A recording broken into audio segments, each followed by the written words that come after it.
Coming off of one of my favorite games of all time, Titan Souls, I had unreasonably high expectations for Acid Nerve's Death's Door.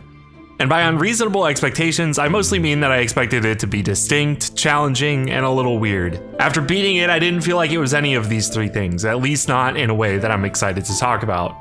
Still, the hand feels a little more steady this time around, the combat feels good, and the world is beautiful and fun to explore, and the music from David Fenn is excellent. Here are my 3 takeaways after beating Death's Door. My first takeaway is that it's really pretty, except sometimes it's not. I think the way that Death's Door looks is a reflection of how I feel about the game.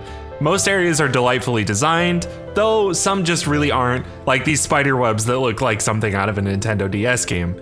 It feels unfinished and tantalizingly so.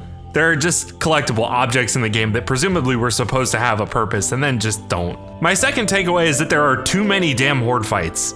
This feels like another area where things might have been cut, where the game needed more boss fights. We instead get an insane amount of horde fights, featuring the same dozen or so enemy types. It makes combat that's otherwise pretty good feel really repetitive. There should have been a lot of ways to showcase the array of projectiles and weapons. Instead, I found it easiest to just approach most fights in the exact same way. Hack and slash until I'm in danger, roll, and then repeat.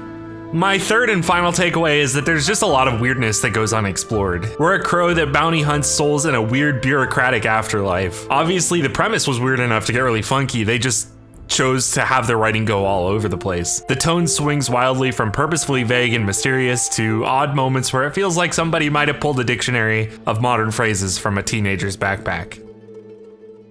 All in all, the result of unfair expectations is that my critiques feel unfairly balanced against the things that I did actually like about Death's Door. It was pretty and atmospheric. I loved exploring the world and finding items and upgrades, even if it didn't feel like most of them mattered. It just feels so frustratingly close to being good. It's an experience that could have absolutely used some extra time in the oven, even though it might be unfair to ask. Something like that of independent developers that, granted, are in the midst of a pandemic. A lot of interesting ideas like the bizarre black and white afterlife that's designed like a late 20th century office seem vastly underplayed.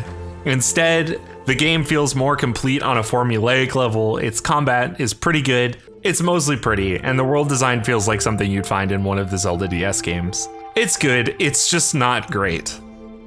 I'm out of time here, but one thing I do want to mention that I wholly appreciate about Death's Door is that it's exactly as long as it should be.